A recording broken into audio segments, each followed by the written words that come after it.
আসসালামু আলাইকুম রহমতুল্লাহি বারাকাতু। প্রিয় বন্ধুগণ, আজ আমরা হাদিস সন্ধে সন্ধে হাদিস শিখব এবং হাদিস অনুযায়ী আমল করা শিখব ইনশাআল্লাহ। 1 নম্বর হাদিস, 40 হাদিস হিফাজতে রাখেন যিনি বুকে, বেহেশতবাসী হবেন তিনি, রবেন চির সুখী। মিশকাত শরীফ। 2 নম্বর হাদিস, রাসূল বলেন সকল কাজে রাখবে যে দিন খাটি, অল্প কাজেই পার পাবে সে পরকালের ঘাটি।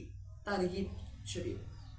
3 নম্বর হাদিস শরীফ, ইলমে দিন শিক্ষা করা সবার উপর ফরজ, তাই তো বলি রীতিমতো থাকতে হবে গরজ, ঠিক কিনা? ইবনে মাজাহ শরীফ। 4 নম্বর হাদিস, সর্ব উত্তম ইবাদত কোরআন তেলাওয়াত, জেনে সীতা হাদিস পড়ে রইল যে দাওয়াত। হাদিস খুব চমৎকার। সন্ধ্যে সন্ধ্যে আমরা হাদিস শিখবো, হাদিস অনুযায়ী আমল করা শিখবো ইনশাআল্লাহ। বুখারী শরীফ। আশা করি আলহামদুলিল্লাহ আমার হাদিসটি সবাই দেখেছেন। আমার চ্যানেলটা নতুন, প্লিজ সবাই সাবস্ক্রাইব করে পাশে থাকা বেল আইকনটি ক্লিক করে দেবেন। সকলকে অনেক ধন্যবাদ। আসসালামু আলাইকুম রহমতুল্লাহি।